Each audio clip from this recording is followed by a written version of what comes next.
Buenas noches de nuevo.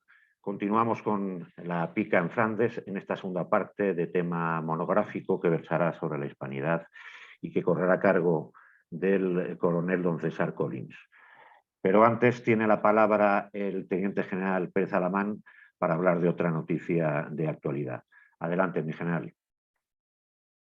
Pues bien, como es normal, intento hacerme eco de noticias que afectan a las Fuerzas Armadas en el momento más cercano a la emisión. En este caso, no afectan exclusivamente a las Fuerzas Armadas, aunque sí muy especialmente. Afectan a todo español de bien que sienta España, sea del partido que sea y de la confesión que sea, porque ayer sufrimos una gran ofensa por parte de ese señor que se llama presidente de los españoles o de España, que normalmente cuando llega a ciertos momentos como el de ayer, con los catalanes, con los separatistas catalanes, pues dice que es del Estado o del gobierno central, parece que le da grima hablar de que es el presidente del gobierno de España. Ayer fue realmente más que una ofensa, una humillación la que pudimos ver en la televisión, en su cita con su tocayo, el charnego Pedro Aragonés, hoy Pérez, que igual que el peruano Castillo, pues le da grima a España, aunque se apellide Aragonés. Igual que al nuevo presidente de Perú, pues le da grima a España, aunque se apellide Castillo. Yo los comparo a los dos y veo pocas diferencias quitando el sombrero. En fin, ayer los gestos fueron mucho peor que los acuerdos o no acuerdos de la reunión. Los gestos que hoy día los hemos podido ver en televisión, en el recibimiento como jefe de Estado de un Estado diferente, como si hubiera ido a cualquier sitio de Europa o del mundo, pues así apareció y así fue recibido el señor Pedro Sánchez en Cataluña, con un piquete de honores, como si fuera un ejército que rendía honores a un presidente de una nación vecina o amiga o no amiga. Después, la forma de saludar a la bandera. Nos escandalizábamos que ZP no se levantara ante la bandera estadounidense, aquel famoso desfile que nos puso a todo Estados Unidos en contra. Y sin embargo, la genuflexión prácticamente, ya me gustaría que lo hiciera con la bandera de España, del presidente ante la bandera catalana.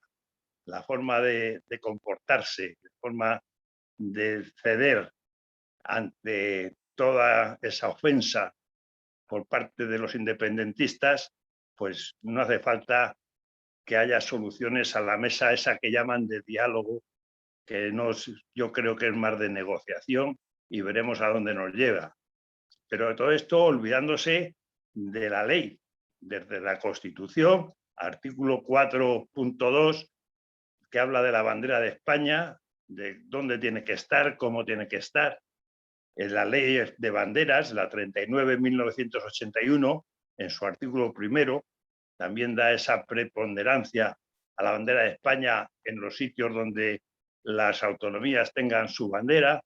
En fin, que fue un insulto permanente a toda España por parte de su presidente y que además fue señalado y bien documentado en televisiones. No solamente es lo que contaran los allí presentes, es la imagen que se vio en televisión en hora punta de cómo cuando va a hablar el charnego aragonés, pues la bandera de España aparece un funcionario y se la lleva, pero vamos, en público. Y todo eso admitido por el que llaman presidente de España, que él no se llama, él es del Estado o del gobierno central. Creo que todos los españoles tenemos que sentirnos muy ofendidos. Pero yo reclamo al mando militar una postura que deje claro la misión que les marca el artículo 8º de la Constitución a las Fuerzas Armadas. Yo vuelvo a repetir que lo de a las órdenes del gobierno, pues depende de qué gobierno. Si el gobierno está transgrediendo la ley, como se hizo ayer con el artículo 4.2 de la Constitución y el artículo 1 de la Ley 39.1981 por parte del presidente del gobierno central, pues yo creo que alguien tiene que decir algo y claro, alto y claro. En fin, como el tiempo es oro en la radio, recomiendo que se lean el artículo del general Dávila en su blog, que habla del tema con más tranquilidad y más tiempo. Léanlo y saquen conclusiones. Muchas gracias. Gracias, mi general. ¿Algún comentario? Pues tiene la palabra César Collins para... Mi general, ¿quería decir algo? Decir nada más que no hace falta en un comentario, está todo bien claro, vamos, de ignominia que ha hecho este señor. Pues tiene la palabra el coronel César Collins, que va a hablar de la hispanidad.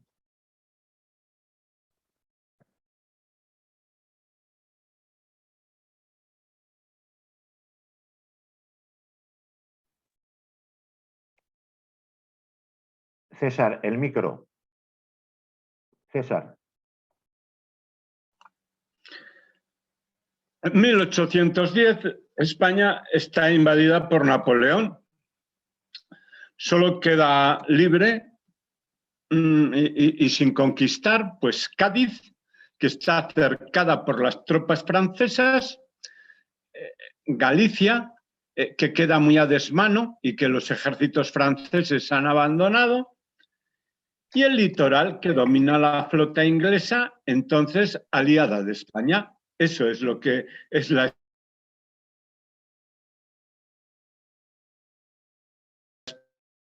España peninsular. Bueno, es por su culpa, una traición de Fernando VII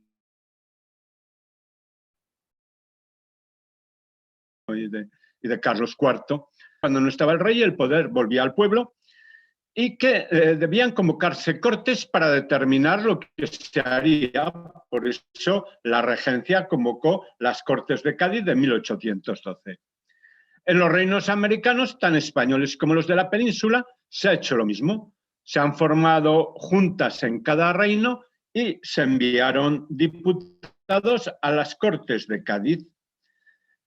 Las juntas peninsulares reconocen a la Junta Central como suprema y se han puesto bajo su autoridad, no así las americanas. Las americanas han destituido al virrey porque al no haber rey no hay autoridad que lo respalde y las juntas se consideran leales a Fernando VII y se proponen ejercer el poder hasta que recupere el trono. Únicamente se mantiene el virrey del Perú, don José Abascal.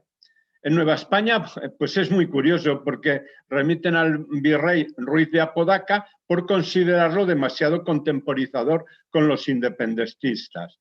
Lo remiten a España y piden a la regencia que envíen otro virrey más decidido a defender el virreinato.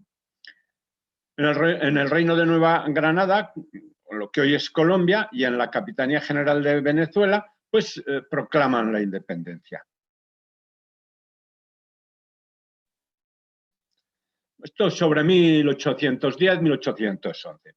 Bueno, pero ocurre una cosa, que la independencia es querida solamente por las oligarquías que manejan los órganos de gobierno locales y que sobre todo tienen el dinero. Bueno, suelen ser riquísimos todos ellos, pero el pueblo, en su mayoría mestizo, indígena o moreno, de raza negra, vamos, africano, se levanta.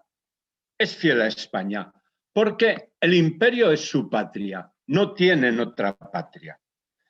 Para entender bien el proceso de emancipación de América, pues hay que tener presente que cuando empieza en 1810 no hay un solo soldado español en América. Todos los soldados que hay en América son de allí, son americanos. España es Cádiz y está cercada. No puede mandar un solo soldado. ¿Quién defiende el imperio desde 1810 hasta 1825? Los propios americanos, porque para la mayoría su patria es el imperio, insisto. Y hay 15 años de guerra en que los pueblos americanos defienden el imperio español. La única fuerza de entidad que puede mandar España en 1814, pues es un cuerpo de ejército del general Morillo, mandado por el general Morillo, con unos efectivos de unos 12.000 hombres, algo más de 10.000 hombres. Y luego, pues a Nueva España, algunos batallones sueltos. Eso es todo lo que pueden mandar España a América. América está defendido por los de allí. Bueno, pero surgen dos caudillos independentistas que son sin duda los de mayor entidad personal, Simón Bolívar y José de San Martín. Uno venezolano y el otro peruano. Perdón, y el otro argentino. Destinaba allí, estuvo 3 años, los primeros 3 años de su vida, y luego volvió a España, y luego ya no volvió hasta muchísimo después, hasta la emancipación de América. Bueno, pues a los dos se les ocurre independizar el imperio español en Sudamérica, pero manteniéndolo unido, porque saben lo potente que es y se mantiene unido.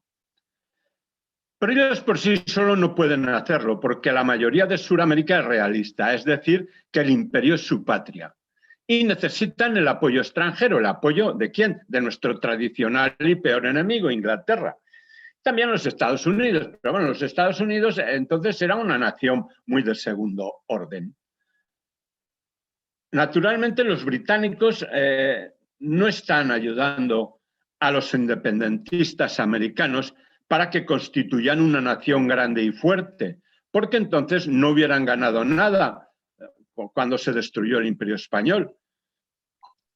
Y lo que provocan es su desunión y su fraccionamiento, pues, en diversas naciones políticamente débiles, económicamente insuficientes, enemistadas entre sí. Tuvieron varias guerras inmediatamente después de su independencia. Bueno, y además, para estropearlo ya todo, pues tremendamente endeudadas con Inglaterra, cuyas deudas tardaron en saldar muchos de ellos casi todo el siglo XIX y lastraron muy pesadamente sus economías. Las oligarquías regionales que se hicieron con el poder en las nuevas repúblicas tuvieron que mentalizar a sus pueblos respectivos de que los españoles habíamos sido perversos explotadores, que les habíamos expoliado su riqueza, que habíamos cometido todo tipo de desmanes y que ellos les habían liberado de amos tan malvados. Bueno, y que ahora con la república sí van a ser felices. Bien. Tuvieron que exagerar la nota de la maldad hispánica, teniendo en cuenta sobre todo que la mayoría del pueblo hispanoamericano había sido realista y que había mantenido el imperio durante 15 años, casi sin la ayuda de España peninsular. Y vamos, que habían cejado en su lucha, pues solamente cuando la implantación del liberalismo en España en 1821, el trienio liberal, pues vieron que España había renunciado a su imperio. ¿Cuáles fueron las consecuencias? Bueno, pues por ejemplo que los indios chilotes de las Indias de Chiloé de Chile continuaron luchando por España y por Fernando VII 8 años después de haber accedido Chile a su independencia, con su gobernador don Antonio de Quintanilla, que era un criollo chileno. Los indios araucanos de Chile y de Argentina fueron desposeídos de sus tierras, que tenían con sus títulos de propiedad firmadas por el rey. Y además fueron exterminados en gran parte. Estas tierras de Chile que les quitaron a los araucanos fueron subastadas entre los chilenos blancos de origen europeo y las tierras argentinas pasaron al Estado para servir de respaldo a los onerosos préstamos que había suscrito Argentina con Inglaterra. Bueno, en Nueva España los norteamericanos declararon a la nueva República de México la guerra. La ganaron y ocuparon la capital, la Ciudad de México, y por el Tratado de Guadalupe Hidalgo se quedaron con la mitad del territorio que había sido del virreinato, dejando a México en la mitad de lo que había sido el territorio de Nueva España. Bueno, y los norteamericanos crecieron más del doble en extensión territorial, es decir, los estados de California, Nevada, Utah, Nuevo México, Texas, Colorado, Arizona y partes de Wyoming, Kansas y Oklahoma.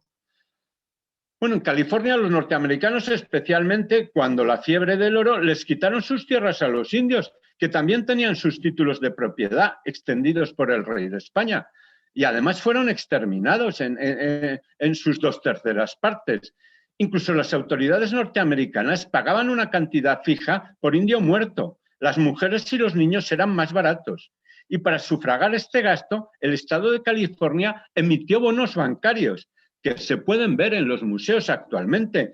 Y si rebuscan un poco en internet, también los tienen ustedes, los títulos que emitieron para matar indios. Bueno, a lo largo del siglo XIX, las relaciones diplomáticas entre España y las repúblicas hermanas pues fueron mejorando mucho, entre otras cosas porque hubo una gran emigración de España hacia Hispanoamérica, porque bueno, España no había tenido la revolución industrial, vivía fundamentalmente de la agricultura, y parece ser que la agricultura, aquella España agrícola, pues no podía mantener más de 15 millones de habitantes y el excedente emigró a la América hispana. Siguieron mejorando las relaciones de todo tipo al final del siglo XIX y principios del XX, hasta tal punto que en la Sociedad de Naciones, antecedente de la ONU, bueno, que se creó después de la Primera Guerra Mundial, pues las repúblicas hispanoamericanas votaban siempre con España.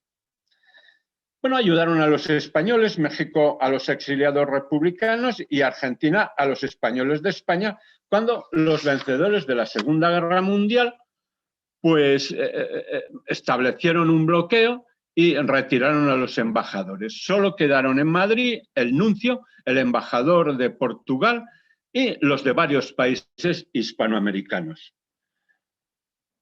Todo este buen ambiente cristalizó en el concepto de hispanidad que inventó el sacerdote vasco Zacarías de Vizcarra y que desarrolló el gran escritor Ramiro de Maeztu, por cierto, fusilado por los rojos en nuestra guerra civil.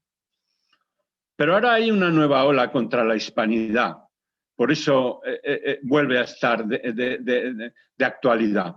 El indigenismo. El indigenismo pretende suprimir toda la cultura hispanoindígena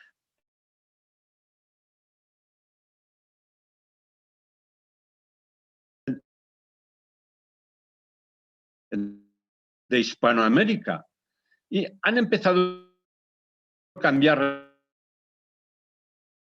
El presidente del Perú ha dejado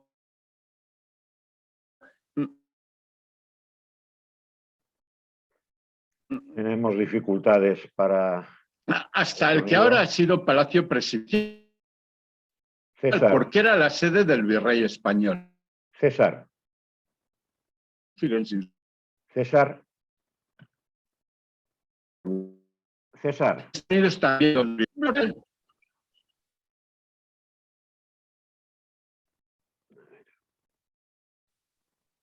Vamos a ver si restablecemos la conexión.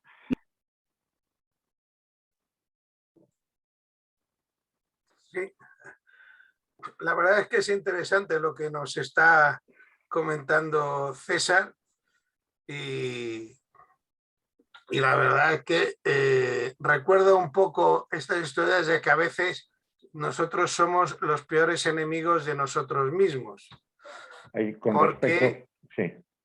Porque recuerdo que justo el ejército que iba a ir a ayudar a los españoles de América, pues en vez de ir a ayudar a los españoles de América, se rebeló y fue el que estableció el trienio liberal, pero dejó totalmente desatendida América y claro, cayó a su suerte.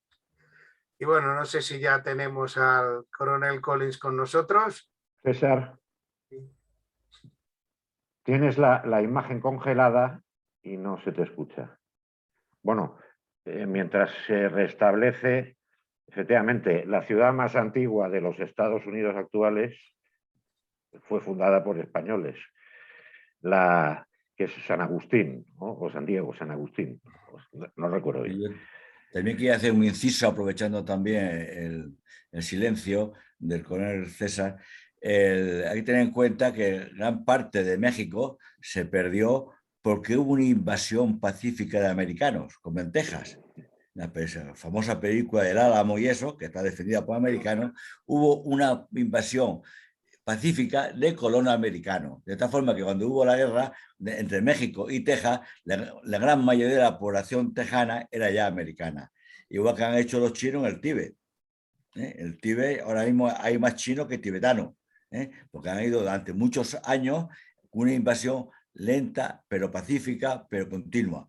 Igual está pasando con Europa ahora mismo con la invasión islámica. De las ciudades y lo que se está publicando en todas las poblaciones de Alemania, Holanda e Inglaterra, donde ya hay sitios que la población musulmana es mayoritaria. Luego ya impondrán sus reglas y su ley, que es la Sharia. Sí, Si no, y es que los territorios, digamos, hispanos y América eran en aquel tiempo mucho más ricos que los territorios de lo que ahora son los Estados Unidos. Por y eso había y de la propia Europa. Sí, Fernando, sí. Ideal. Humboldt era el que fue a ver relativamente poco antes de la independencia, hacer un informe sobre los virreinatos españoles y demás, y decía que los indígenas, los indios americanos, tenían mejores condiciones laborales y tenían un nivel de vida muchísimo mayor que los agricultores alemanes en el siglo XVIII, XIX. Es que el nivel de vida en Europa era terrible, que no nos olvidamos de cómo se vivía en las épocas modernas o incluso en el siglo XIX. Es decir, nos hemos olvidado de que los irlandeses vivían de comer patatas y solo patatas. Con 6 o 7 kilos de patatas al día se alimentaban. Cuando llegó la epidemia de la patata, entonces en ese momento se generó una hambruna y tuvieron que emigrar a Estados Unidos. Bien, patata y cerveza. Y patata gracias a que la trajeron de América los españoles. Fue el real oro de América. Bueno, ya que tenemos con nosotros al coronel. Bueno, retomo el tema. La nueva ola contra la hispanidad, que es a lo que me refería, es el indigenismo. El indigenismo pretende suprimir toda la cultura hispano-indígena de Hispanoamérica. Han empezado por cambiarle el nombre por el de Latinoamérica. Vandalizan las estatuas de Colón. Castillo, el nuevo presidente de Perú, ha dejado el que hasta ahora ha sido el Palacio Presidencial, porque era la sede del virrey español hace 200 años. Imagínense ustedes qué locura. Y en Estados Unidos, pues también ha habido vandalismo con las estatuas del descubridor. Los norteamericanos hacen la vista gorda y mientras se ocupen de los conquistadores españoles, no recuerdan a los criminales genocidas norteamericanos. Pretende que Hispanoamérica, transmutada en Latinoamérica, se organice políticamente según las tribus o pueblos precolombinos, lo cual supondría un nuevo troceamiento de América. Pero la hispanidad es muy fuerte. Ha habido una reacción. Nunca se han escrito tantos libros sobre la colonización de América favorables como ahora. Muchas personas creen que romper el mestizaje cultural actualmente predominante es una barbaridad, porque lo que habría que hacer es lo contrario, unir lo que se ha dado en llamar ahora iberosfera, lo ideal sería construir una comunidad de naciones que fuera tomando medidas unificadoras. A lo mejor si hicieran una moneda común no tendrían las birrias de monedas que tienen ahora y que podrían pues sustraerse al predominio del dólar. Podrían hacer un programa Erasmus para interconectar a los universitarios de toda Hispanoamérica. Podrían constituir un mercado común. Eso sería el gran futuro de la hispanidad, no dividirse por tribus. Pero vamos, el tema en España, la lucha contra la hispanidad, pues el indigenismo español, pues son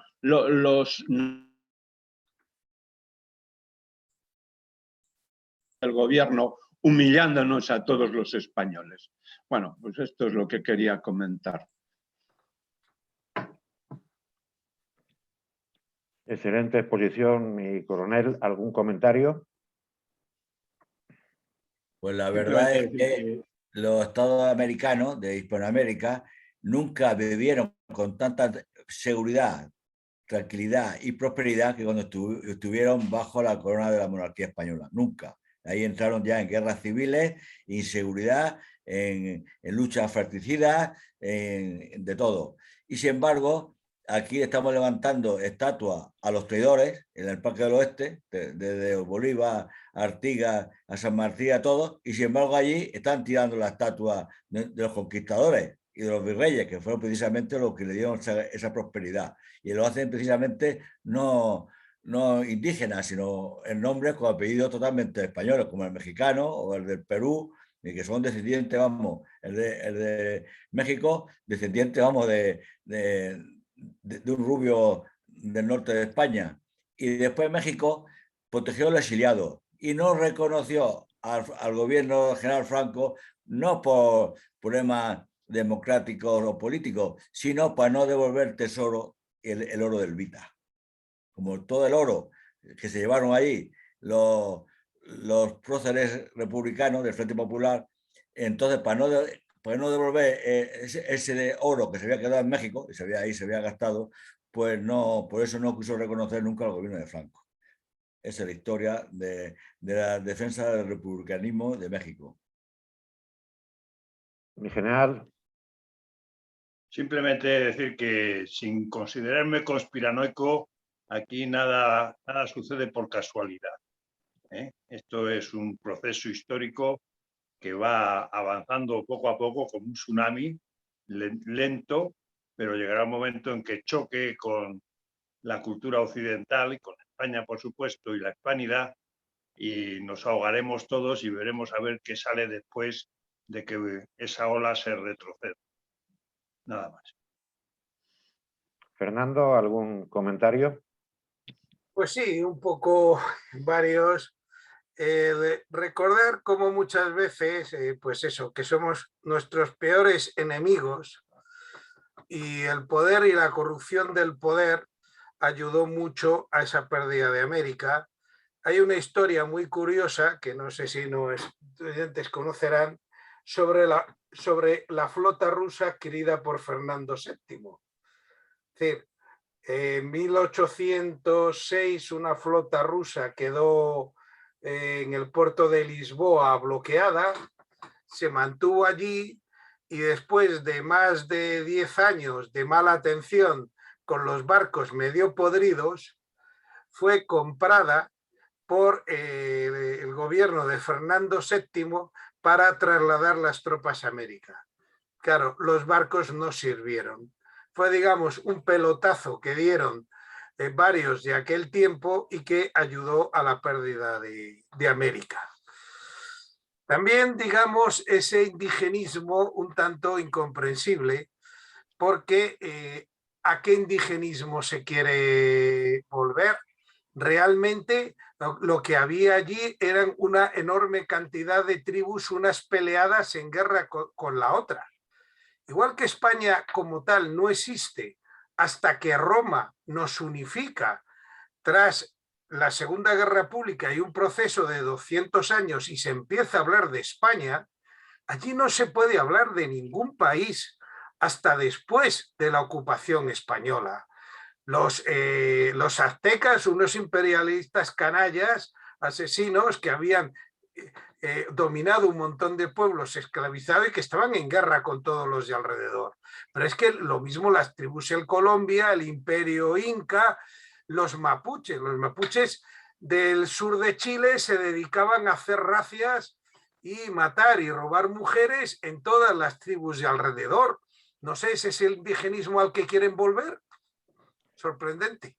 Sí, bueno, estamos ya casi fuera de tiempo. Excelente programa, excelente labor la de nuestra patria en la civilización mundial y en la que ahora se llama globalización, o sea, el conocimiento de lo que había en el orbe.